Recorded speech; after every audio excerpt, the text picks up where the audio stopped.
Masquerade in Zimbabwe, welcome to our channels, Confessions and Deep Secrets. Kana kari kutanga kuyapa na channel, please don't forget to subscribe. Kana chungwa karo subscriber, don't forget to comment and share this video.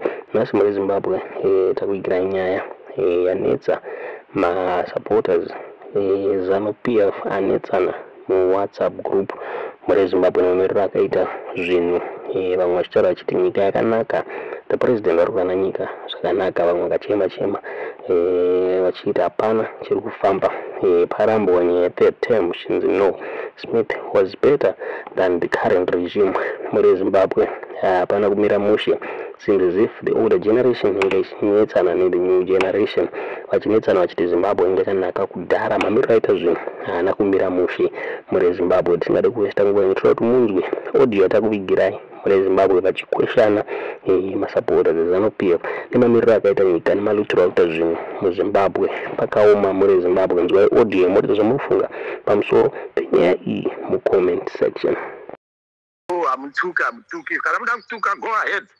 And you can't tell down the politics of Zimbabwe. Zinotaurwa munhu wakaita calm down. Zvinorwadza zviri kuitika kuZimbabwe. Kana uri ncheni yeZanu-PF, then we see someone who have been with Zanu for long. I've never yet to see people who give you grief about Zanu as I'm giving myself. So now I'm protecting myself from Zanu without taurei. So without taurei, zvese zvakada nebasa rese still masters. Vanhu vanopiwa mukana upi, vanaSmith vakapiwa mukana vakaita zvakaita zvavakaita. They've tried their best for the country despite the fact that it was that time. Chiro nechiro chine nguva yacho. That was then. Today we are dealing with the people who are ignorant, who are making us suffer. Vape mukana vaite long time. So far takavapa mukana wacho unofunga kuti hatina kuvapa here. Do you think hatina kuvapa? Kana uchinzwa ndichiti we have tolerated them, that means to say we have gave them mukana. Kana uchinzwa vanhu vachindivenga vachinditi general ukaemba munhu weZanu, ziva izvozvo is my wisdom that has kept those. Zviziva nhasi izvozvo kwete kutaura ngokutaura nemumwe munhu upenga. Ukanizwa ndakati amobvito general chii? Bvunza kuti chii general, Mr. President, what's the problem? Kwete zvokuda kutaura zvekupenga zvokuda kujustify kuti anhu nguva yaSmith vanhu vaiguta here. Matura aigara akazara chibage because Smith never told people kuti mafodya munzvimbo dzavachada kurima chibage chekuti varamatise mburi dzavo. Fodya irimwe macommercial farmers. And you guys, what did you do? You let everything get destroyed kubva kuivhu chairo. And now maakupanana megama lithium mumamaini madiamonds kunana chiyadzwa. White people don't even have food because ivhu rakabva kudhara. Uruti chii chachoda kutaura Hanzi pawana wamukana. Mukana wekuti uraira vanhu musi wa1 August. Mukana wekuregera vana vachivhayo vachiva vachiita zvavari kuita nemari. Mukana wekuregera vana jaha vachitaura todzi kumaZimbabweans. Mukana wekuregera vana mugwadi vachiswera vachiita zvavaita vachitaura zvinhu zvinorwadza vana vevhu. Ndo mukana woda kuti taura izvo. Zvakamboona Smith kana anybody doing that. I don't defend Smith, I defend Zanu, and you cannot start to say Hanzi who defend Smith can support Smith. Everybody knows me as a fucking Zanu fool, a Zanu bootlicker, for that matter. You Mancheni Mafike Zulu who came to Zanu yesterday, enjoy my benefits for water, or enjoy whatever you have gained as a patriot, working hard for that country it gave you. Enjoy it, but enjoy it.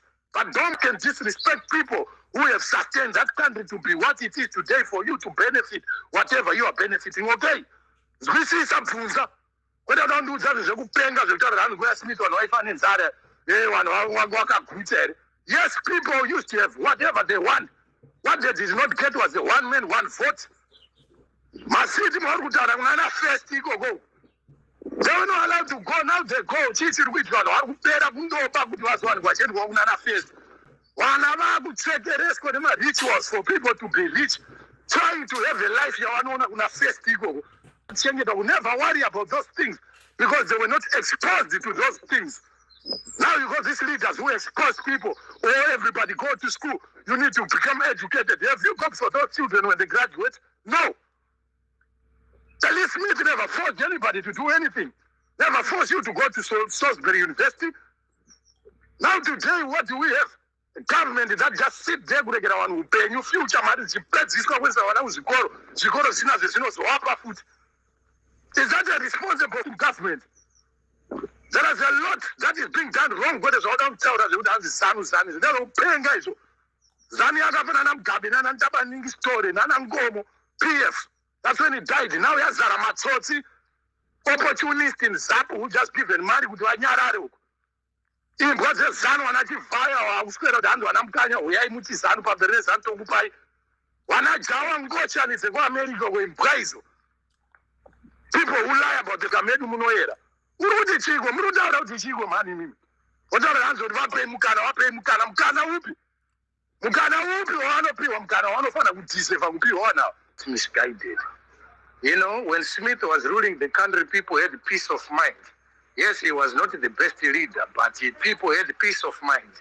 Now we've got the independence, we started to teach our people a way of life that we can never give them back.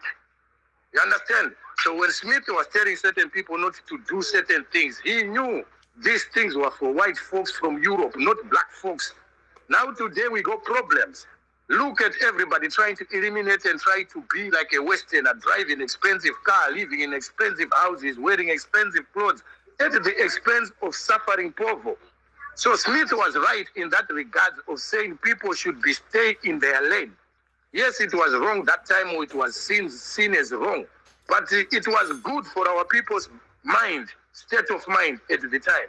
Now today you got people who are coming, doing things to them, you know, looting left, right, and center, taking the resources.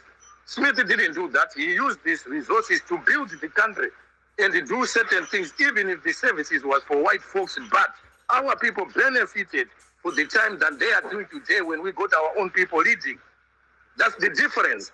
All these questions you're asking me, oh, what did your father buy? Who did that buy? It does not matter. The fact is today we got indigenous people who are running the country and they are treating others wrongly.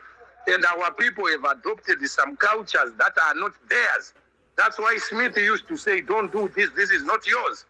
You've adopted it. You have abused it. And now you are now mistreating each other, stealing from each other, doing things for each other, destroying each other's futures.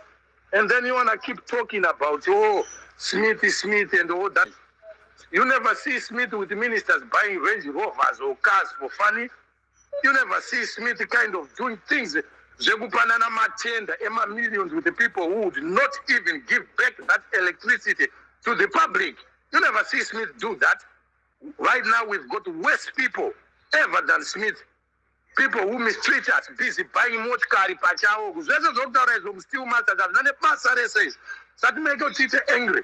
The two bad to marry people who Mushakunana Chiping, Marango, Havana is man, Mount Poor, and it's Rudy Poor, Mason is much Perugia, which you got out in Yaganaga. Rude Poor, you don't know what you're talking about. You tell me Yanaga Kupi when majority and everybody are suffering, while only a few individuals keep getting rich at the expense of suffering poor. Smith never did that. He left the poor stay where they stay, and he did what he did. Now today you have included everybody in politics and introduced them to things that they cannot handle.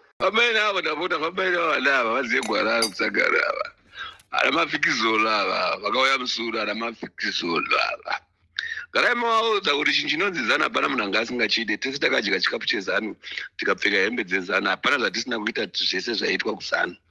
But zanu hakusisina, ndochokwadi chatofana kuziva namafikiso ava.